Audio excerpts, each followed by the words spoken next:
All right, well, it is 1:02 and I want to be mindful of everyone's time. So I'm sure we'll get a lot of folks joining us once we're underway.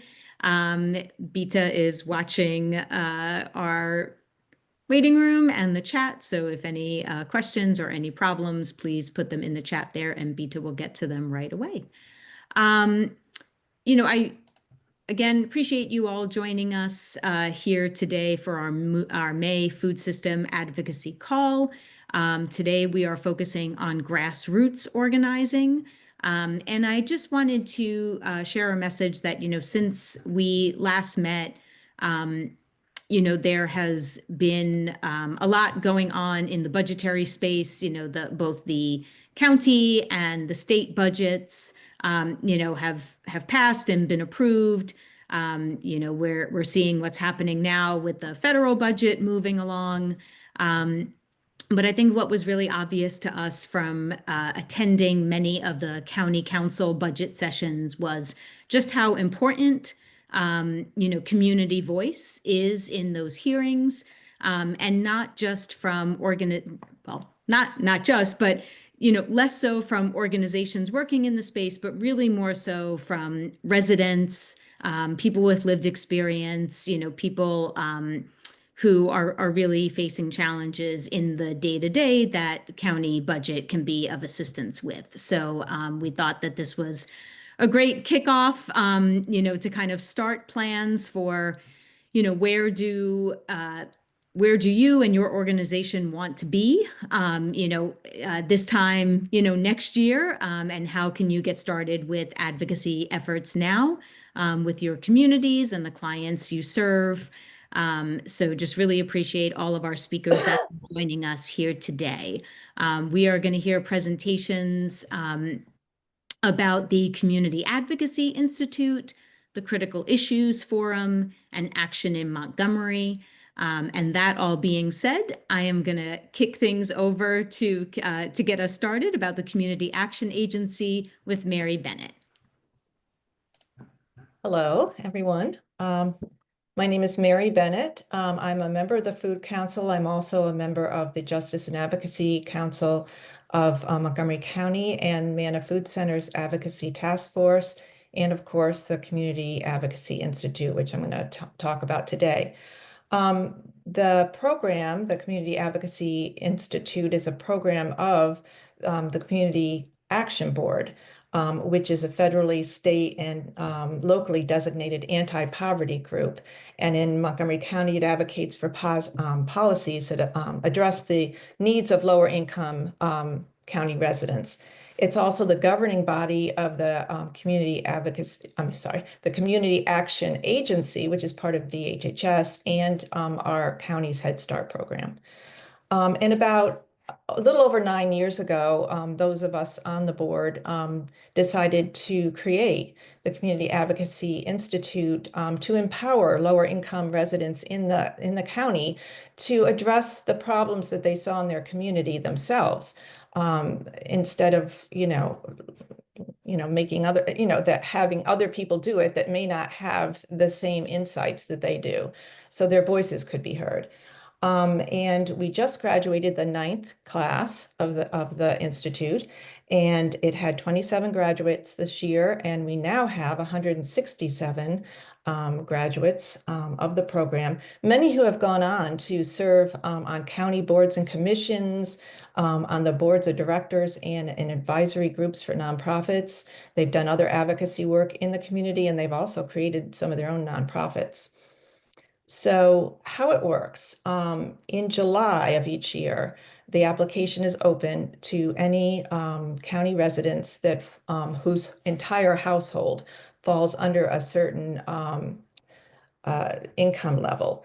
And they use the eligibility criteria for the VITA program, which is the Volunteer Income Tax Assistance Program, and the Earned Income Tax Credit as their level. And the interviews with applicants take place in August. And then in September, there's a meeting to, select out of everyone that was interviewed, who gets into the program. Unfortunately, we can't take everyone. This year was insane. We had like 100 applications, and we usually only take 25, but we decided to perhaps take a few more this year, so we took 35. But it isn't quite that many, but we do have a lot of interest now. Participants must attend all meetings, which are once a month on Saturdays. Some of them are on Zoom and some of them are in person. And they're able to miss one meeting if they have a good excuse, but that's it. If they have to, miss more than that, because everything builds on the next level, we ask them to try again next year. The program is now bilingual. The first couple of years it wasn't, but we saw that the need was great to have a bilingual component. So we now do both English and Spanish. And participants are compensated for transportation and childcare as needed. And as part of the program, each participant must create a final project. And that project is either testifying in front of the county council at a budget hearing, which take place in April, or submitting a letter to a county council person, or meeting in person with a county council person or a board of education member. And each participant has a mentor to help them with any questions they may have, providing guidance or feedback along the way, especially for their project. If I could have the slide, Anne-Marie. And just to talk about the schedule, what does the program look like once they start? And just a second, we'll get the slide up and then I'll go through that.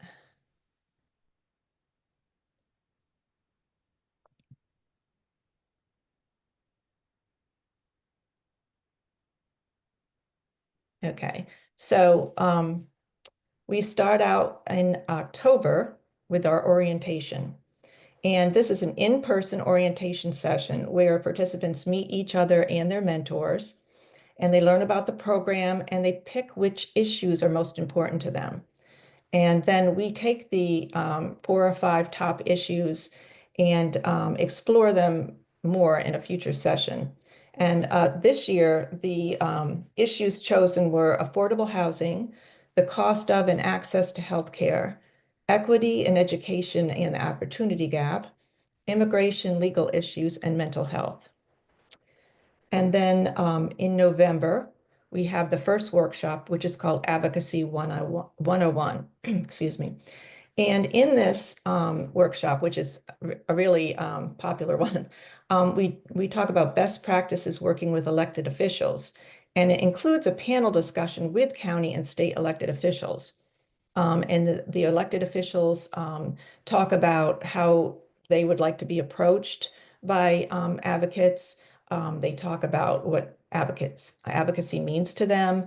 They answer any questions that the participants have. And this year we had Janelle Wilkins, who's Maryland House of Delegates District 20. We had Julie Polakovich-Carr, Maryland House of Delegates District 17. We had Lori Ann Sales, who's our Montgomery County Council member at large, Kristen Mink, who is another council member for District 5, and we had Yamal Hernandez at Gaithersburg City Council. And then the second part of that program, that workshop, is we have a staff member from the county council staff come in and discuss the Montgomery County legislative and budgetary process, which is a really important part of this whole program, because that is one of the things that a lot of the people in the program are not familiar with. They may be familiar with the topic that they're very passionate about, but they don't really understand the process and how to get something done about it. Then the next workshop, number 2, is called Exploring the Issues. And this is where we take the issues that they picked during orientation, and we have experts on each issue come in and talk about the issue and answer any questions that the participants may have. And then we also have a woman from Maryland Family Network, Melissa Rock. She's come every year, and she talks about leading a successful advocacy campaign at the state level. And she talks about one of the campaigns that she did. And the one good thing, well, there's lots of good things, but the one thing that I think really sticks out when she talks about this is how long it can take to get something through, especially at the state level, and how you have to have patience, and that advocacy is a long game. Because, you know, the campaign that she talked about was ultimately successful, but it took 3 years. So, you know, that is another good point along the way. And then in January, we have the third workshop, which is on storytelling and research. And these are two really important components in putting together a good testimony. The storytelling, getting someone's personal story on how this issue has affected them is extremely important. And all the elected officials note that when they talk about what they listen for with testimony. And so we talk about how it's important. We give examples, both written and in video form. And we have a speaker from Results, which is a national organization based in Washington that trains volunteers from all over the country to become advocates. And they do a lot of work with SNAP and food insecurity issues. And so they talk. And then we have a homework assignment on how to write their story. And their story has to be, it has to have impacted them in some way, but it doesn't have to be their personal story. They might have lived experience in whatever topic they choose, but they might not. They might just be impassioned about it because something happened to a family member or a friend or the clients they work with. So, but they do need to say why it's important to them. And then the second part of that workshop is on research. And we have a speaker come from County Stat and talk about all the resources that are available, and including the census information and how to extract what you might need out of that pile of lots and lots of information. So that's always very interesting. And then the February workshop is the workshop number 4, the nuts and bolts of advocacy. And we go through email correspondence with elected officials, preparing original testimony, including examples of testimony, best practices and tips from county council members, but also there's a presentation on public speaking, which really is important because I don't think anybody, you know, is born feeling comfortable public speaking. It's something that you have to practice and something, you know, that you need to learn. And so with advocacy, of course, that's important too. So we do have someone come and talk about public speaking. And then there's a panel discussion with some of the graduates of the program on when they did their testimony and, you know, tips and how they felt and, you know, what was the hardest thing or, you know, the best thing. And then there is a homework assignment to write their own testimony. And this can be their final project. It can be another issue, but most people choose to pick their final project testimony. And then in March, there is two in-person practice sessions. And this is really a neat part of the program, I think. Both the practice sessions take place in the county council building in the hearing room, and they sit in the chairs that they will be sitting in when they're doing their testimony. And we have a mock county council made up of Community Action Board members and Community Advocacy Institute Planning Committee members who act as the county council while they are doing their testimony. And then we provide feedback to them. A lot of feedback is there's only 3 minutes and now you know, you got cut off in the middle. So now you have to go back and you know, cut it down a bit. But then they take the feedback and polish their testimony and come back the second time later in the month, hopefully feeling a little more at ease and having a more polished testimony. Then in April, it's the final project and wrap up. The participants either testify at one of the county council hearings or write a letter or submit written testimony or meet with a county council person or with the school board. And after that is done, we have at the end of the month a virtual wrap-up session to discuss next steps for their advocacy. And this is where we have different groups come in from the community to tell them how they could work with them in their advocacy efforts. And the 5 groups that we had this time, let's see, were Action in Montgomery, who we're going to hear from in a few minutes, and the Collaboration Council, CHISPA, which is a Latino environmental group, Impact Silver Spring, and the NAACP Parents Council. So it was a wide range of different issues and different groups. And then in May, we have a graduation ceremony. And this is a wonderful ceremony.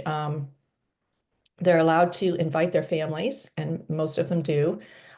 We have food, we have elected officials coming and talk to them. Each one of them gets 2 certificates, one from the program and one from the county executive. It's just a kind of a joyous celebration. And then after they graduate, they are now alumni. And we have 4 quarterly alumni workshops every year that they can go to, and they get information about different things happening in the county or opportunities to advocate within the county. And alumni are also able to become CAI ambassadors. And CAI ambassadors help with the program next year. For instance, they might be facilitating breakout sessions in a Zoom session, or they might be serving on a panel that, excuse me, that talks about their testimony when they did it, or they might actually be some of the interviewers for the following class. So they're able to get involved. And then when they've been ambassadors for a couple years, they can actually become mentors as well. And then I just wanted to mention that none of this would happen without Leah Goldfine, who is the program manager and staff liaison to the Community Action Board. And she coordinates this program, and she does an amazing job every year. And so I just want to do a shout out to them, to her. So, okay, I think I got it all in. So.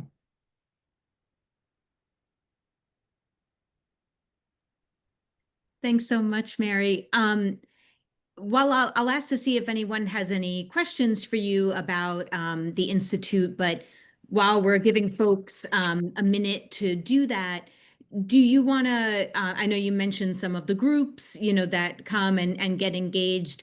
Can you, I don't mean to put you on the spot, but maybe if you could share any examples of, advocacy projects that graduates have participated in, just to give a sense of the scope. Sure. Well, I know that some of them are still serving on the boards of some of our, nonprofits. I know one of them is on the board of directors of Interfaith Works. We have, excuse me, we have a couple of them that have served with MANA, both on their board of directors and with their advocacy task force. I'm sorry, I need water or something. Excuse me. We've had one person that actually testified in front of Congress on SNAP issues and the child tax credit. We've had people testify for the Capital Area Food Bank. One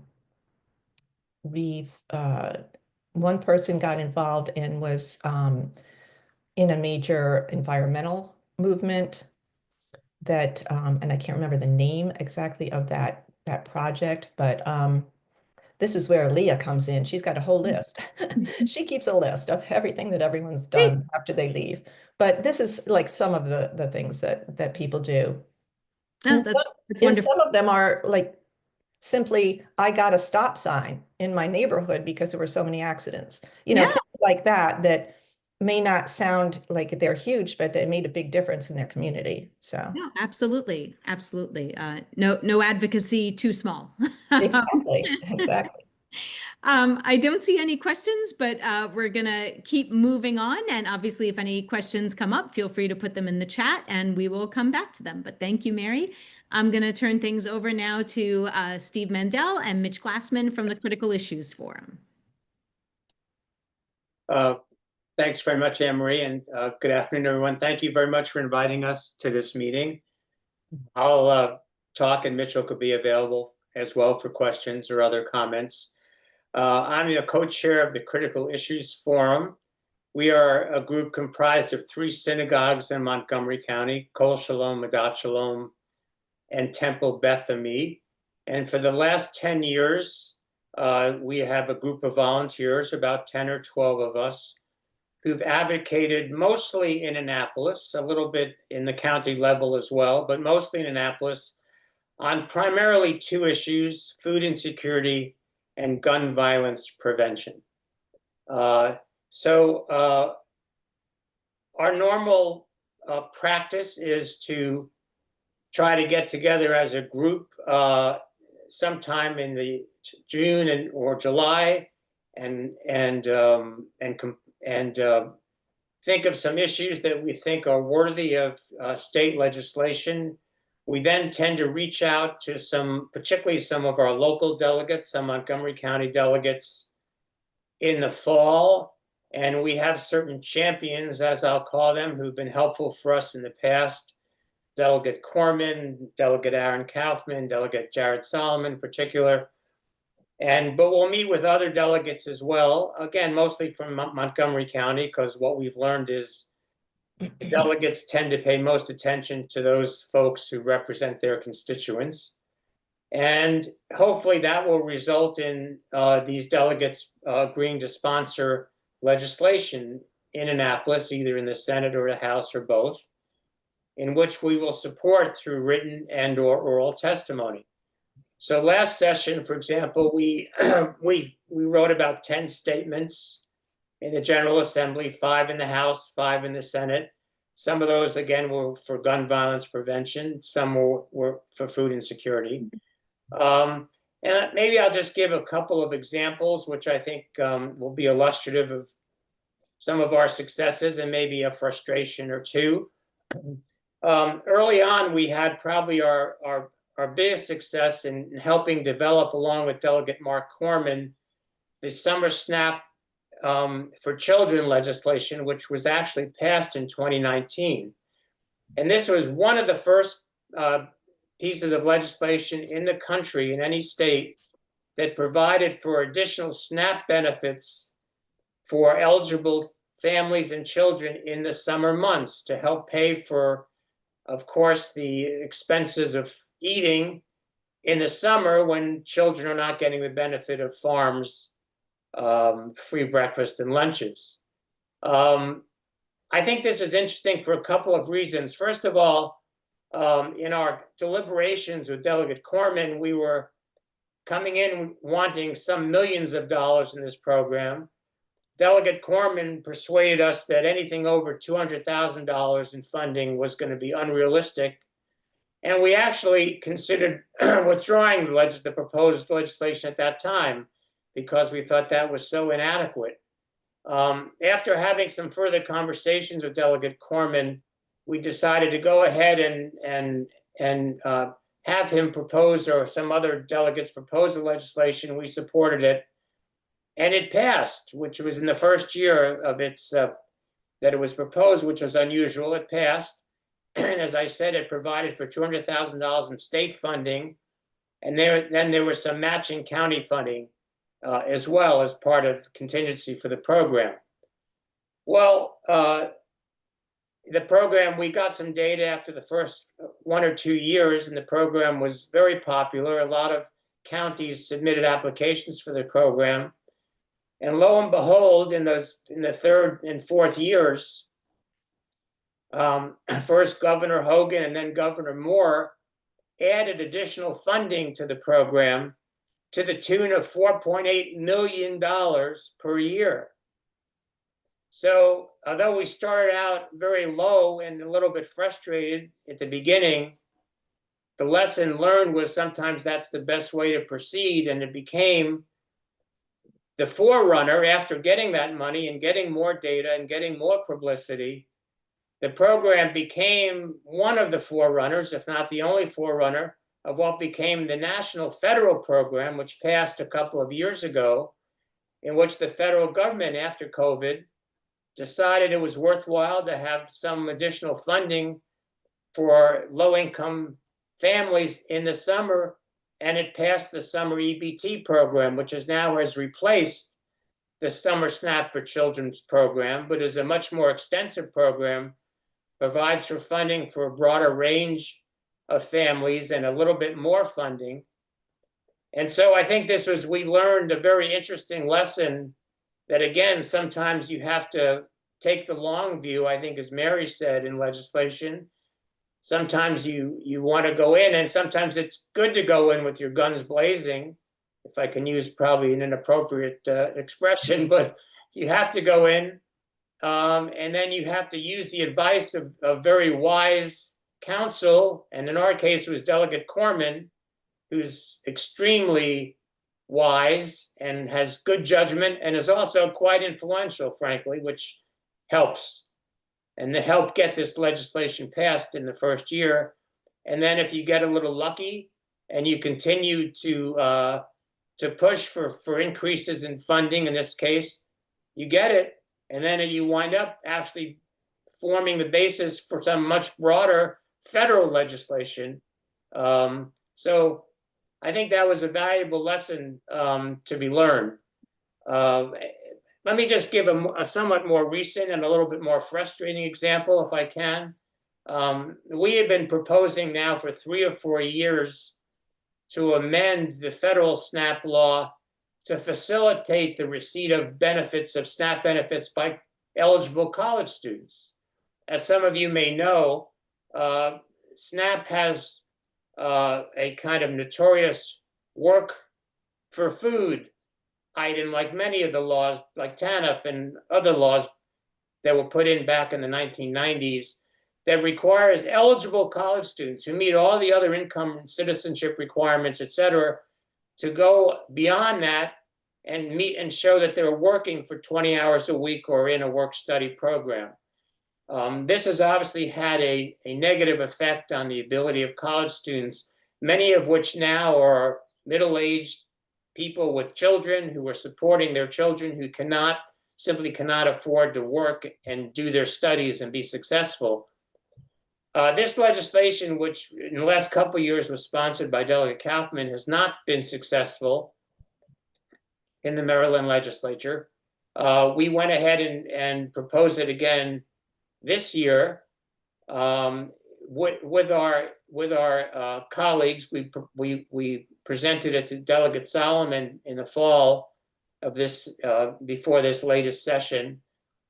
And he said that basically any legislation that required any expenses at that point was not going to be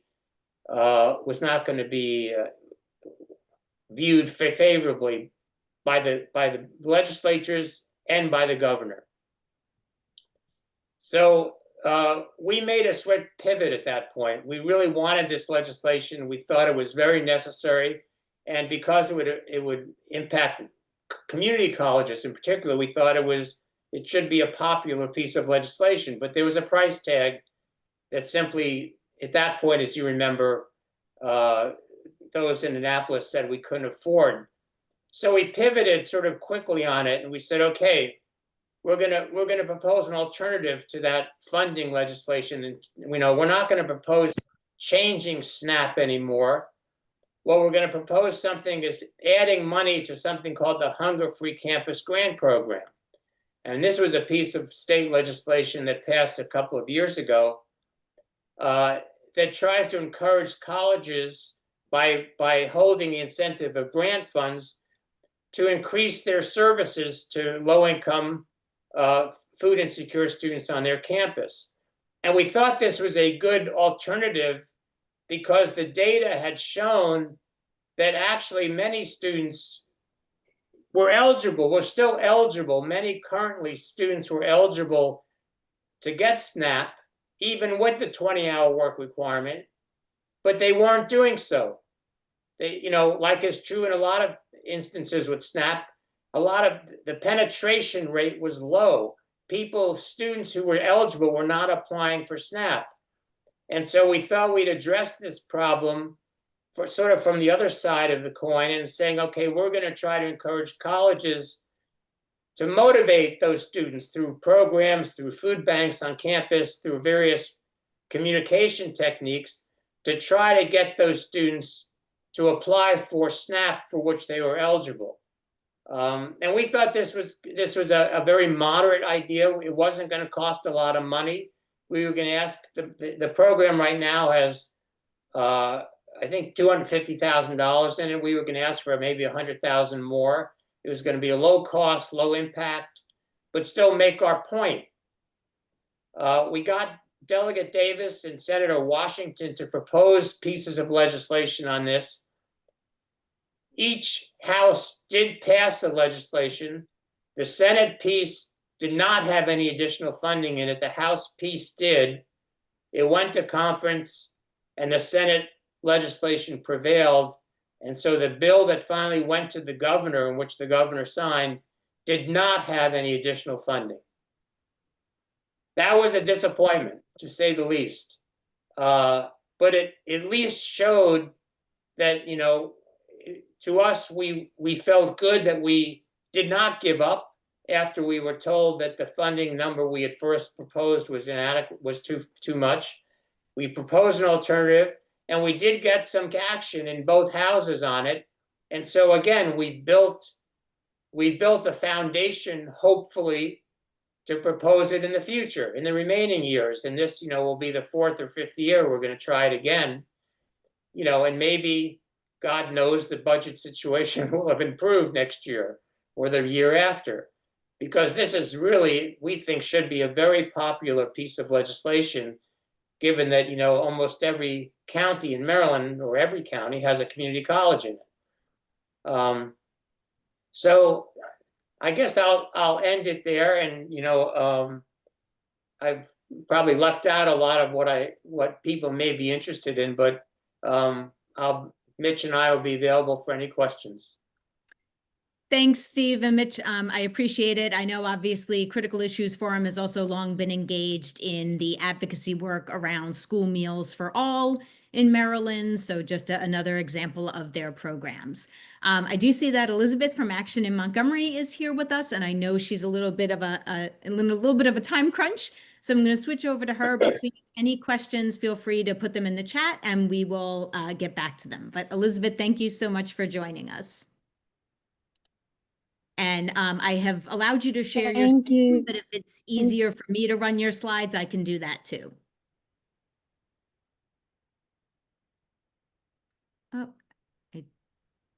I don't know.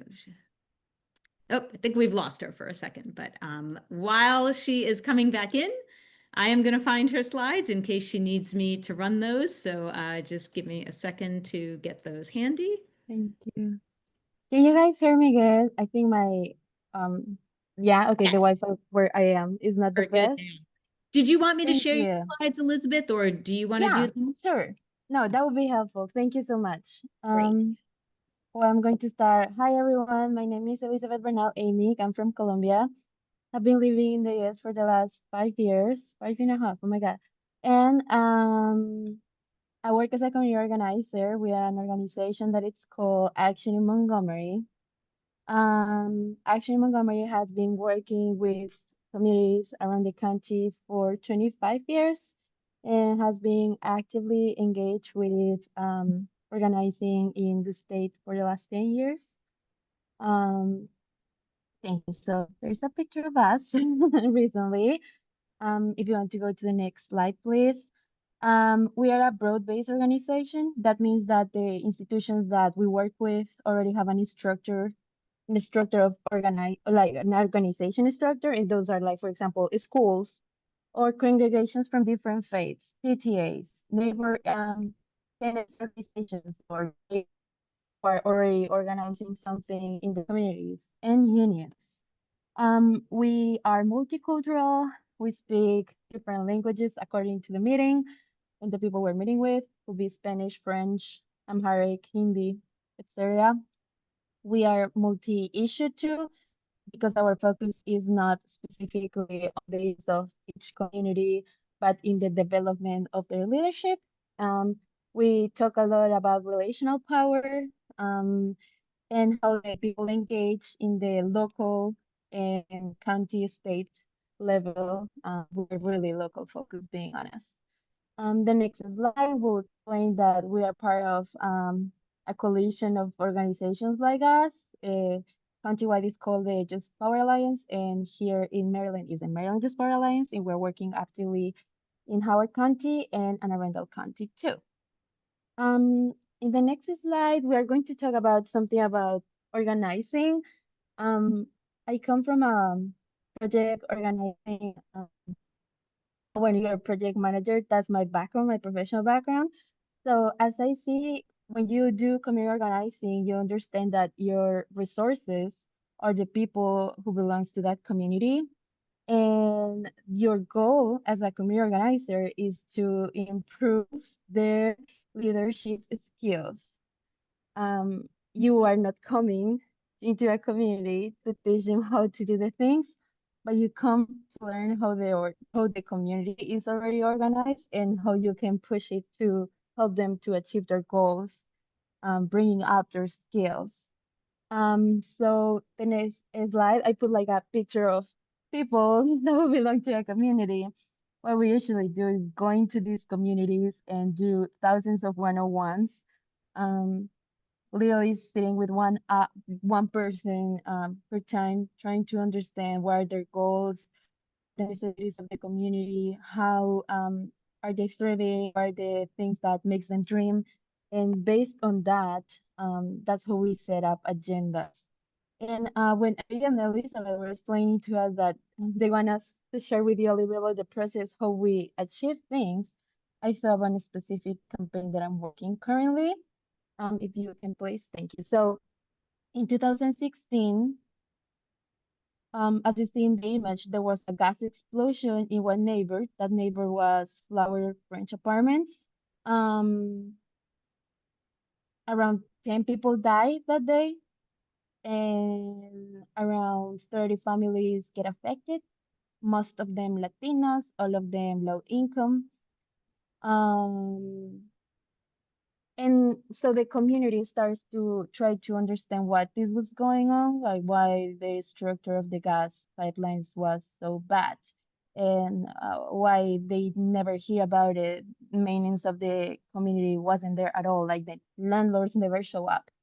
And they learn things like the air quality inside of their apartments was really bad.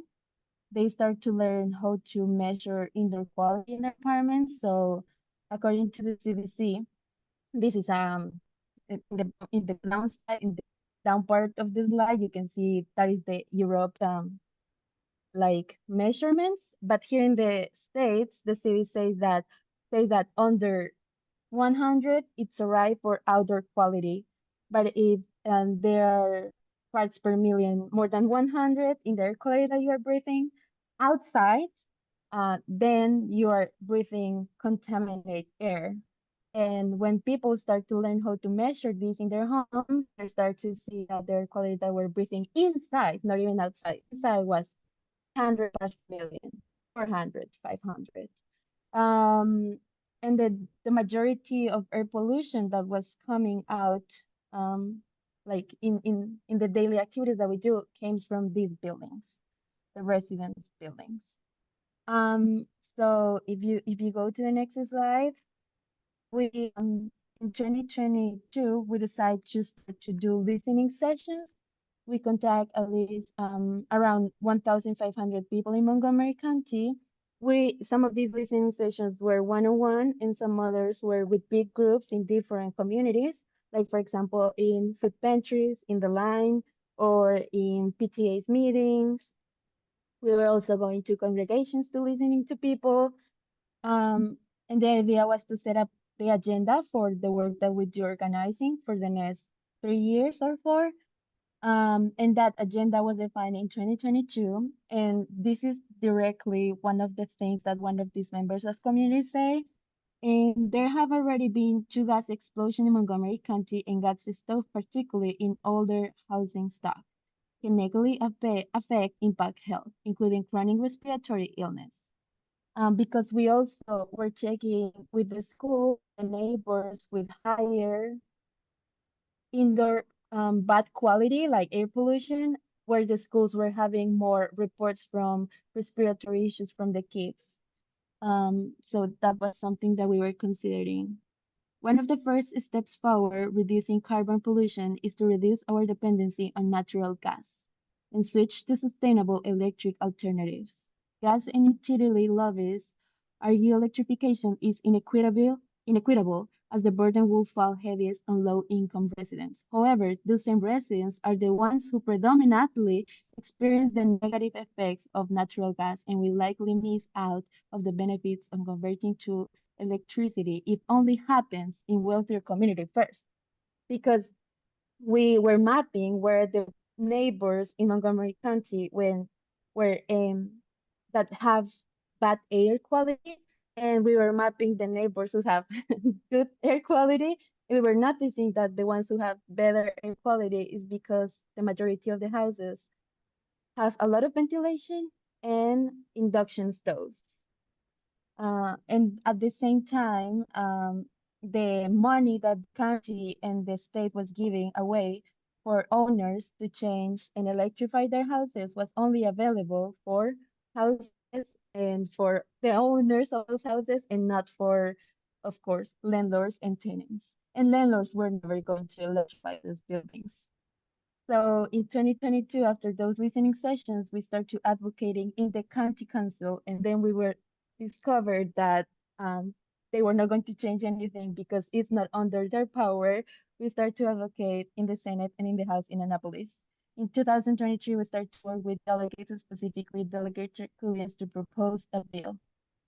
And we have state actions with 500 people. I will share the picture later. It was in a congregation, and what people did, we bring delegates and senators from our Maryland, and what people did was raise a note that was the number of the air quality that they were inside of their apartments, and none of them were under 150 parts per million.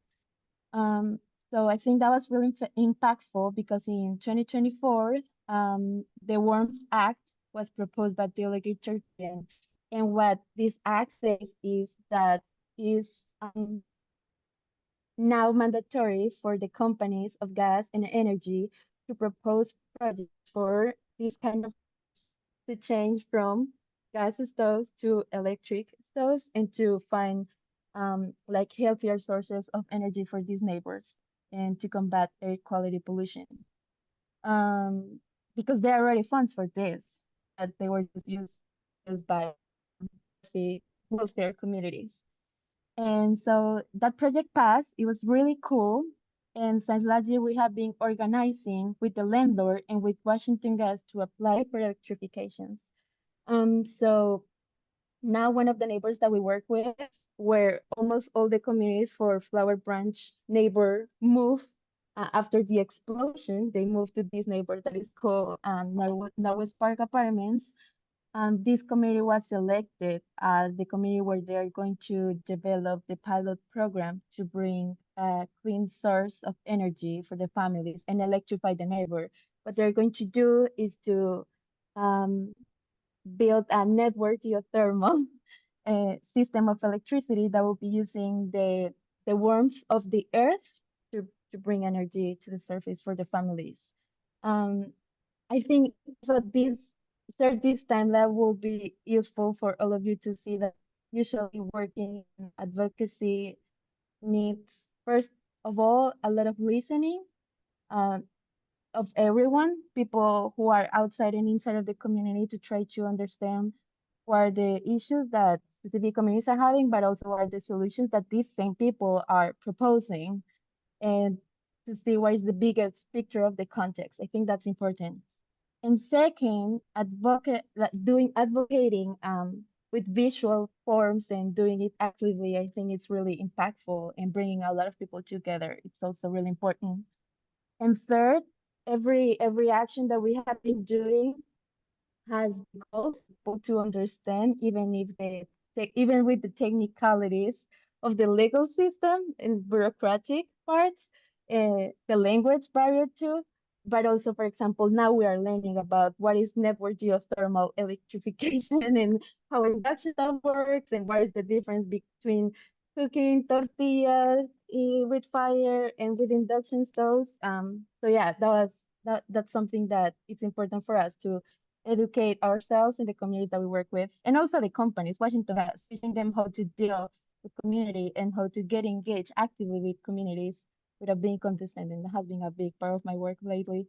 And I was thinking about y'all as community and trying to see the leaders, the potential leaders that are in this group. And I was thinking some of the questions that you could start with will be, why does food injustice exist? Recently I was talking with a father of a church, and he was saying, how am I going to ask the people to come and pray every Monday at 6 if they were not able to have breakfast that morning? That's something that is really important for all of us to think. And why are hundreds of people in communities across the country, to say everywhere, unable to afford food for their families? And I was really thinking that hopefully there will come a time where emergency food pantries will not be necessary because people will have the funds to provide food for their families. And I think the lack of food, or the lack of, sustainable resources to feed your family, it's a problem that is related to a lot of other systemic issues. And I think it's important for all of you to consider that if you're going to start to do an advocacy around that. And that was all that I want to share. Thank you so much.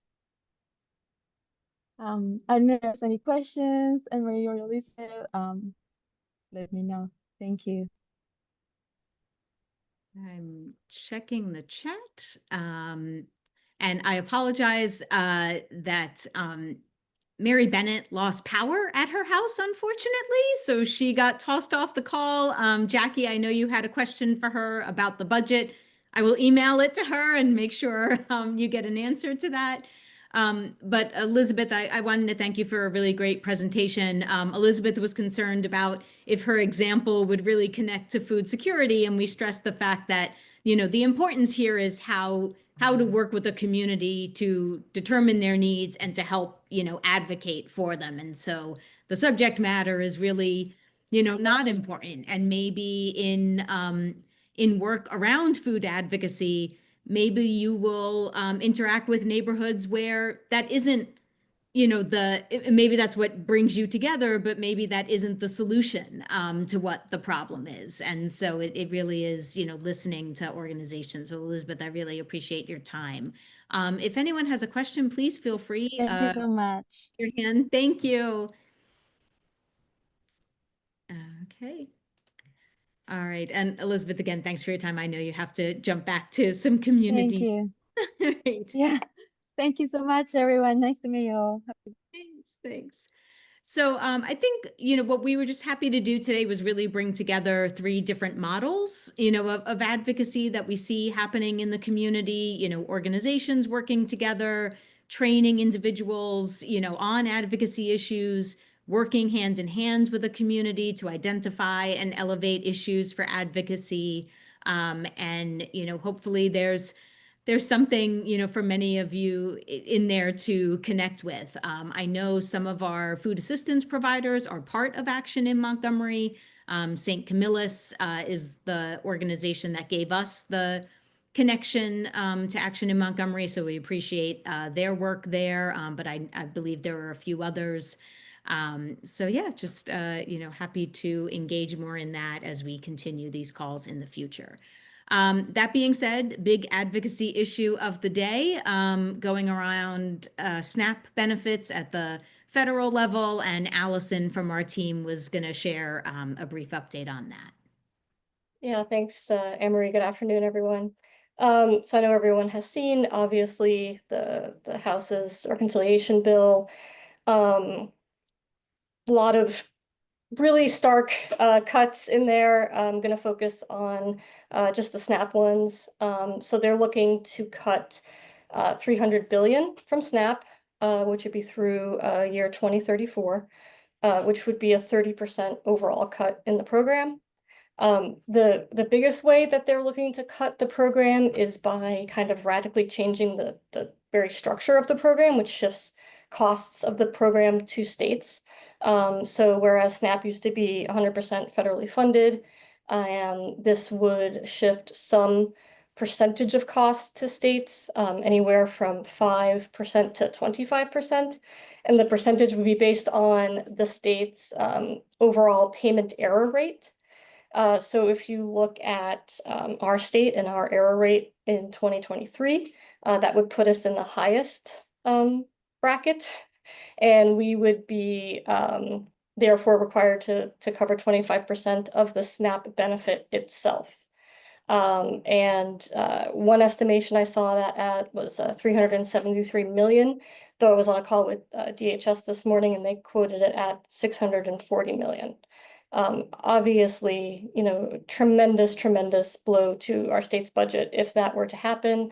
Also, you know, they want to do the same thing with Medicaid, so that would transfer costs to the state as well. So, you know, this would be the first time in SNAP's 50-year history that there's ever been a proposal to change it from a 100% federally funded program. And, you know, you may just see some states that just can't afford this and just stop offering SNAP benefits to their constituents.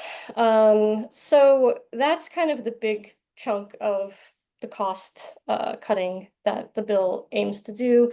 They're also looking to attack the Thrifty Food Plan, which is the plan on which the SNAP benefits are determined. This is already an extremely low cost plan, but there was a slight cost of living increase to it during Biden's administration. They want to roll that back, and they also want to limit any cost of living increases for SNAP benefits in the future. So that's another chunk of money is what they're looking to cut. Then the next big thing is around work requirements. So currently with SNAP, if you are an able-bodied adult without dependents between the ages of 18 and 54, you have to meet work requirements in order to receive SNAP, or you are limited to 3 months of SNAP within 3 years. They want to expand the age up to 64 and also include parents of children if the children are over 6 years old. So it would be a huge expansion of work requirements, which would kick a lot of people off SNAP very quickly. They also would want to strictly limit or eliminate any waivers for work requirements in areas of poor economic conditions. I don't think Montgomery County has ever been part of that waiver, but I know other parts of Maryland have. So those you wouldn't see those waivers anymore. And then another way they're looking to reduce SNAP eligibility is through removing eligibility for any refugee or asylee residents who have status. Currently, if you have status as a refugee or asylee, you can receive SNAP benefits. This bill would remove that, and the only way any immigrant population would be able to receive SNAP is if they were a lawful permanent resident for 5 years. So it would, you know, reduce the SNAP caseload there. So those are kind of the big ones. None of them great. You know, bill obviously goes to the Senate now, which will debate it. Also, you know, seeing a lot of parallels with what they want to do with Medicaid. Same thing with Medicaid's never had work requirements, and they're now trying to have work requirements for Medicaid. Same thing with the cost share with states. A couple other things to note is the bill also would completely eliminate SNAP-Ed, which is just very wild to me as a dietitian. It's such a cornerstone of you you know, that work, especially in SNAP eligible communities. It would also eliminate a few CDC grants that are specifically targeted for health and nutrition.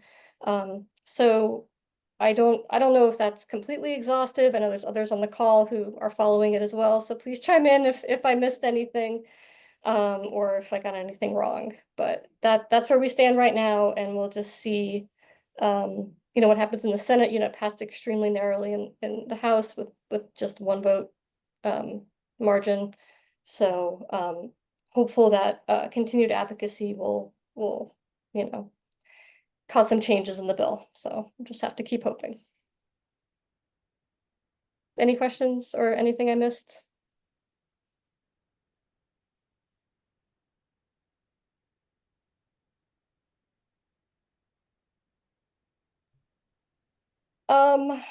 I mean, there are lots of national groups, Jennifer, that are organizing you know, campaigns.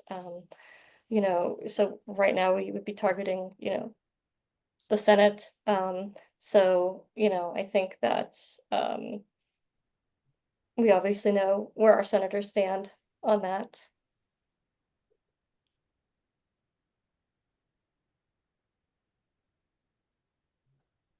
I know there was also going to be a webinar opportunity by the name of the group, the Alliance. Alliance and Hunger, sorry, yeah.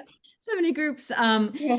about SNAP and the effects that cuts to the program could have. And I will be sure to share that information out in the follow-up notes from this call, because that's going to be coming up soon. And there may be some information on their advocacy efforts around that that you could participate in.